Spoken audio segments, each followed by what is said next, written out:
تا ئێستا زیانلێکراوەکانی هێرشەکەی 20 مانگی دەی چەکدارانی داعش بۆ سەر کەرکووک قەرەبوون نەکراونەتەوە. ئازادین کاکەیی پێشمەرگەیە و لە ڕۆژی هێرشەکەی داعشدا وەک خۆبەخش هاتە نێو شارەکە و دواتر بریندار دەبێت و چاوێکی لە دەست دەدات. وەک خۆی دەڵێت تا ئێستا حکومەتی هەرێم و بەغدا بەهانانەوە نەچوون و بزیشکانش پیان وتووە ئەگەر چارەسەری خۆی نەکات پێدەچێت چاوەکەی تریشی لە دەست بدات.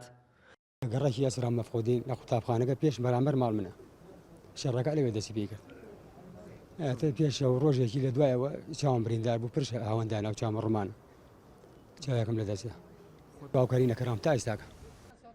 بەهۆی تۆمارنەکردنی ناوەکانیانەوە تا ئێستا ژمارەی تەواوی بریندارەکان نازانرێت.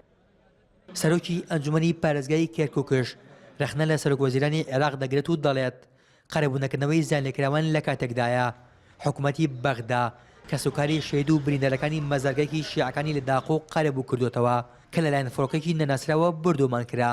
قەرەبووکردنەوەی ئەو مەراسیمی شۆنە هەبوو کە خەڵکی ژن کوێ بووە لە تاوخ و بە بوونەی هەڵەیەکی یەکێک لە تیارەکان نازانانی عراقی بوو یان بێگانە بوو لی درابوو یەکسەر 4 ڕۆژی نەبر بریارەکەی بۆ دەشو بە برای 298 و 3 ملیۆن درا بە مخانەوادی شەیدەکان و 2 ملیۆن بە بریندارەکان و دەگەڵەوەش کە ئاوهین ئاوادانکردنەوەی با بڵێن بیناکردنەوەی مەراسیمەکەیان جادەکی تر.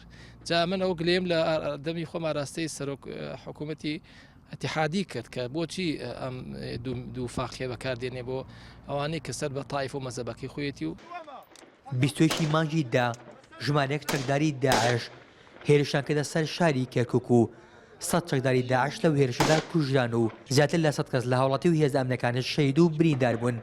ئیدارەی کێرکووکش زیانە مادەکانی بینەوە شوێنە حکومی و گشتەکانی شارەکەی بە 3 ملیۆن دلار خەمڵاند بەڵام تا ئێستا قەرەبوون نەکراونەتەوە. ئۆژین جۆڵا NRT کەرکووک.